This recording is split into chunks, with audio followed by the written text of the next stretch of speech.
It was one of the coldest nights in Chicago. The wind moved through the streets like a blade, sharp and unforgiving. People hurried past with their collars raised and their hands buried deep inside warm pockets. No one wanted to stay outside longer than necessary. No one wanted to notice anything except the warmth waiting for them at home. But near the corner of a busy downtown street stood a little boy. He couldn't have been older than 8. His shoes were too thin for the snow. His small hands were red and trembling. In his arms, wrapped in a worn-out blanket, was his baby sister.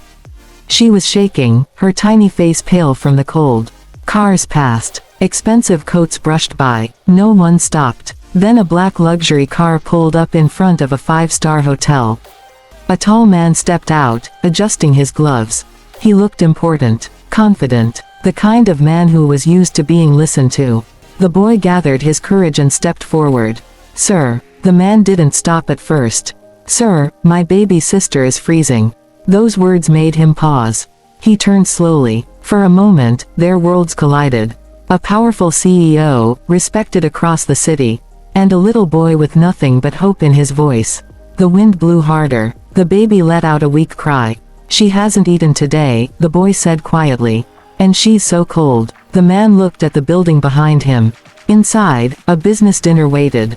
Investors, contracts, million-dollar conversations. Then he looked back at the children.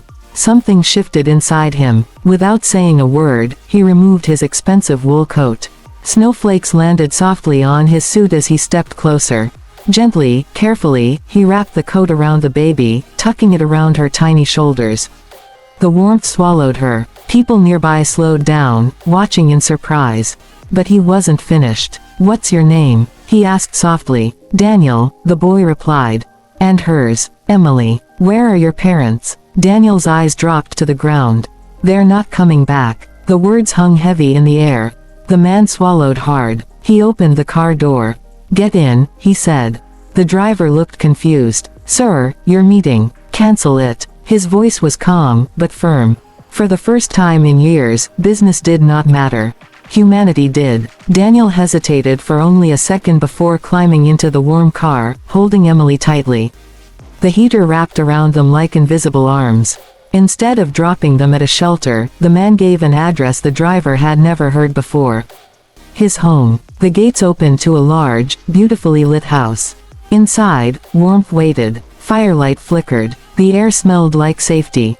The housekeeper rushed forward in surprise, but the man simply said, "They're staying tonight." Warm milk was prepared. Fresh clothes were brought out.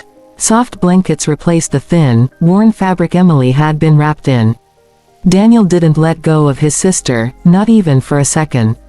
The man stood quietly in the doorway, watching. He had built companies from nothing. He had negotiated with billionaires. But nothing had ever shaken him the way that simple sentence had. "Sir, my baby sister is freezing."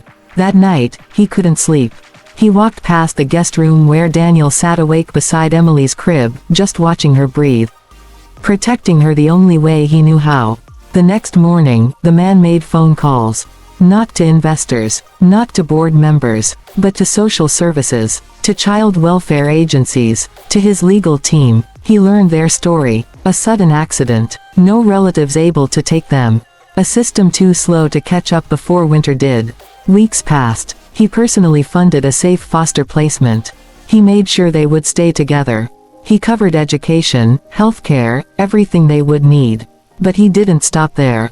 That winter, he launched a foundation focused on emergency housing for children during extreme weather.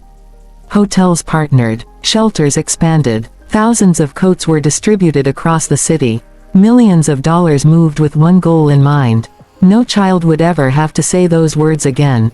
Years later, at a charity event filled with cameras and applause, the man stood on stage speaking about the foundation's success. After the speech, a young man approached him.